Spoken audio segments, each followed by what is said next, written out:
অনেকদিনই শীত পড়ছে, কিন্তু এইভাবে কুয়াশা কিন্তু দেখা যাচ্ছে না। আজকে কিন্তু সকালবেলা উঠে প্রচুর পরিমাণে কুয়াশা দেখা যাচ্ছে চারিদিকে। আর আমাদের গ্রামটা দেখো কীভাবে কুয়াশা আচ্ছন্ন হয়ে গেছে। এখানে একটা ধানের জমি ছিল, কিন্তু ধানগুলো সব কাটা হয়ে গেছে।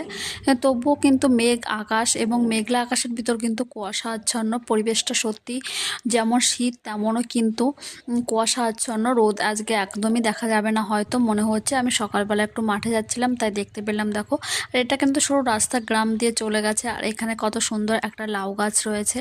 আর মাঠটা দেখো কতটা, প্রকৃতিটা সত্যি সুন্দর। আর এদিকে কিন্তু শস্য গাছগুলো অনেকটাই বড় হয়ে গেছে, ফুলগুলো ঝরে ঝরে যাচ্ছে।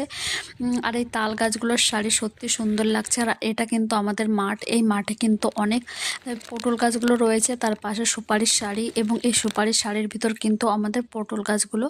এই গাছগুলোতে কিন্তু পটল ছিঁড়তে এসেছিলাম মাঠে আজকে সকালবেলা। এবং মেঘলা ওয়েদারের জন্য কিন্তু ঠান্ডাটাও খুব লাগছে প্রচুর পরিমাণে। আর দেখো এই যে পটলগুলো ছিটছি, কারণ শীতকালে পটল সেইভাবে হয় না। আর আমাদের পটল গাছের ক্ষেতের পাশে কিন্তু অনেক বেগুন গাছ লাগানো হয়েছে।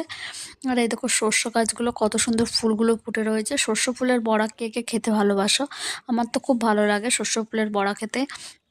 আর এই যে বেগুন গাছগুলো অনেক নষ্ট হয়ে গেছে দেখতে। আর এই যে শস্য গাছ, এবং এই শস্য গাছে কিন্তু খুবই অল্প পরিমাণ ফুল এসেছে, কারণ এই মাঠে এই শস্যগুলো কিন্তু তেমনভাবে হয়নি। আর এদিকে লাল শাক লাগানো হয়েছে, এই যে ধনেপাতা গাছ, সবই কিন্তু আমাদের জমির পাশ দিয়ে লাগানো আছে। কারণ নিজেদের খাওয়ার জন্য এগুলো আর বাজার থেকে কিনে নিতে হয় না, এখান থেকেই আমরা নিয়ে নিয়ে বাড়িতে নিয়ে গিয়ে খেয়ে নিই। আর এই যে পুরো মাঠটা কিন্তু ফাঁকা মাঠ, এখানে অন্য কোনো সবজি লাগানো হবে বলে রেখে দেওয়া হয়েছে পুরোটাই। আর এই যে চারিদিকে কিন্তু কুয়াশা মাখা ভোর, এবং তার সঙ্গে কিন্তু পরিবেশটা সত্যি দারুণ ছিল। দারুণ সঙ্গে সঙ্গে কিন্তু প্রচুরও শীত পড়েছে। আর ওলকপিগুলো দেখো কত বড় বড় হয়েছে। এই ওলকপিগুলো কিন্তু আমরা বাড়িতে নিয়ে গিয়ে খাই। আর দেখো এখানে কিন্তু মাঠটাও সত্যি সুন্দর লাগছিল দেখতে, কারণ আজকে রোদ হয়তো আর বের হবে না, এবং চারিদিকে মেঘলা আকাশ রয়েছে। আর এই যে ওলকপিগুলো দেখতে পাচ্ছ, এই ওলকপিগুলো কিন্তু সাইজে অনেকটা বড় হয়েছে।